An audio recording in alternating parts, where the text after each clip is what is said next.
minutes ago, nasa kama ako, nakabaliktad yung telepono. Hindi ko siya titingnan.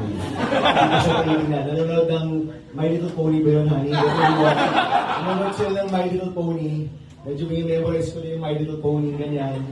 Sabi ko, titingin ba ako? I was really waiting for a phone call. Hinihintay ko yung tawag talaga ni TV.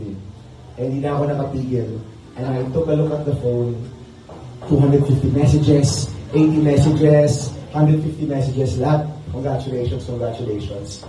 So at that point, naisip ko, baka nga, nanalo tayo. But that result is really not what we all expected.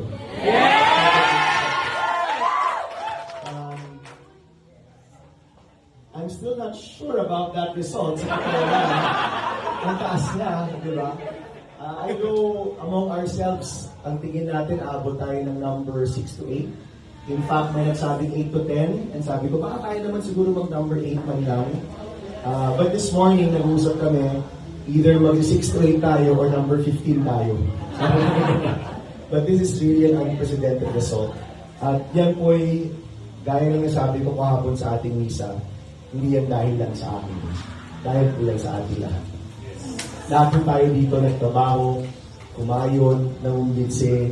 Lahat po tayo dito, extra hours, more than 90 days because we started, many of us started even before filing. A lot of us started during the filing. That's about 210 days ago. Ang filing, which was October. And we've done it. And